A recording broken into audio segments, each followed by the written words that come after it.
যে ইসলামপন্থীদের মধ্যে এই দেশকে নেতৃত্ব দেওয়ার মতো একটা যোগ্যতা আলহামদুলিল্লাহ বাংলাদেশ জামায়াত ইসলামী ইতিমধ্যে পদার্পণ করেছে। তা আমি মনে করি আল্লাহ আমাকে যতটুকু জ্ঞান এবং যোগ্যতা দান করেছেন, আমি যদি এই সংগঠনকে শক্তিশালী করি এবং আমার জ্ঞানকে এখানে কাজে লাগাই, ইনশাআল্লাহ বৃহৎ পরিসরে জাতিকে ভালো কিছু দেওয়া সম্ভব। এবং সকলের সম্মিলিত প্রচেষ্টাই তো দুনিয়াতে গাড়ি যেভাবে কয়েকটা চাকা মিলিয়ে সামনে আগায়, সকলের সম্মিলিত প্রচেষ্টাই আল্লাহর দিন সামনে এগিয়ে যাবে।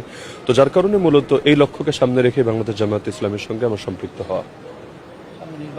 ইতিমধ্যে আমরা দেখতে পাচ্ছি পুরো বাংলাদেশের মানুষ ব্যাপকভাবে ইসলামপন্থীদের ব্যাপারে ঝুঁকে পড়েছে এবং চারিদিকে গণজাগরণ তৈরি হয়েছে। একের পর এক ভার্সিটি নির্বাচনগুলোই যার সাক্ষী। যার কারণে ইতিমধ্যে আমরা দেখতে পাচ্ছি যে ভার্সিটি নির্বাচন কোনোটাকে পিছিয়ে দেওয়ার জন্য রিট করে এবং বিভিন্নভাবে ষড়যন্ত্রের অপচেষ্টা করা হয়েছে।